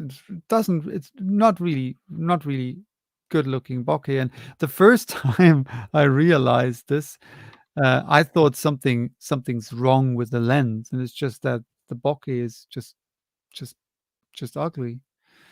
And when You you know, use a different lens, so I'm going to close with something that I've never said on here before. I love my Sony, but I still my baby, my D50, which I'm not sorry I got rid of, but that camera was dreamy. Cheap, old, cheap kit lens. That camera did magic. But here's the thing, and we've talked about this several times. The bottom line is I could take just as good pictures with that one and with the D3500 and the X100 as with this, but this gives me a lot more possibilities of getting the right? same kinds of pictures. Um, This exactly is it. yeah, and I'll tell you, I mean, you know, they've come out with the newer version of this, which has, I don't know, 58 or 60 megapixels, and you know, will wipe your butt after you go to your bathroom, and you know, will wake you up in the morning with a smile and a soft kiss on the cheek. But the bottom line with is, I'm happy with this one. I'm happy with the pictures I get with this one. And like you. I can see five. I can see 10 years with this thing easy. Right. Um, I'm just thoroughly thrilled with it. I absolutely, truly am. You know.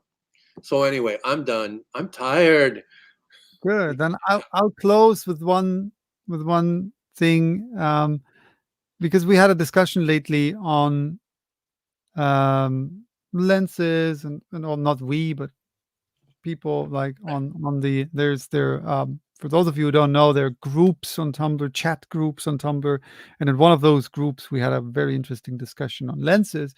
And I looked through my Lightroom catalog, and I found, because it was a comparatively cheap lens that we talked about, and I have that lens, and I found a photo, and I'll even thinking about making something out of this, either a blog post or maybe a video if I have time, because I found a photo,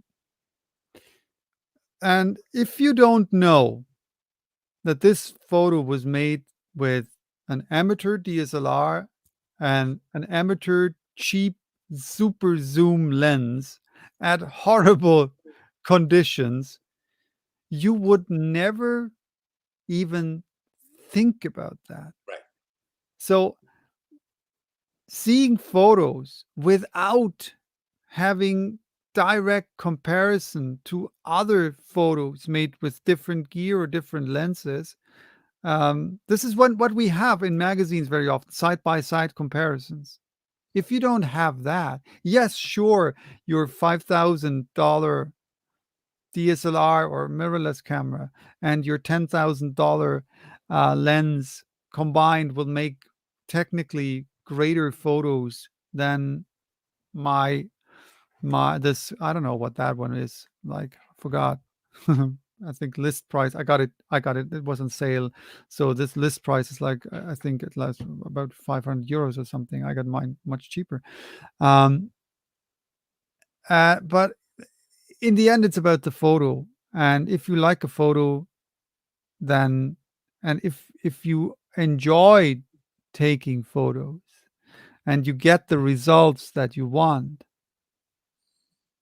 who cares Yeah. what the photo Totally. is made Totally. with? Well, it's funny that you said that, because, and I think it was TJ who said something when I was initially setting up my website, and he was like, you know, I was like, oh, because I started with a D50, and he's like, dude, nobody gives a rat's ass what camera you used when you started. Most people who are going to come here are going to be going to, oh, you know what? No, new topic next time. No, that's it. I'm tired. I need water. I need to drink water and deposit water. Deposit water. I You know like what I I mean? I need to go to the feel that. bathroom. I will steal that. So then I think that's it. I need intake and outtake, not at the same time. Just flush your system. There So, we go. and the cool thing is, this won't be really hard for you because before the show went live, you told me about your pants issues that you have that I Oh my will God, yeah. Yeah. that Well, no, won't that's yeah. But that's true. That we won't no, my pants we won't be are falling. talking about that. Well, So just these shorts because they're extra large. okay. But yeah, my pants and my underpants are a Let's little not talk about your underpants. Thank you. So thank you all for being part of this show. Very different show than what we usually do, I right? know. We Very talk about techy. equipment. And the first time I used to I was able to say more than 3 sentences in a row since we started this. You So know what? Okay. okay, that's good. So thank you all. It was a blast. Very techy show, interesting show. I enjoyed it. Maybe we will do something like that, but probably we will do something very different, like we every time do something very different. Bye bye. Till next time. Stay safe, wash your hands, wear masks, and stay healthy. Bye bye.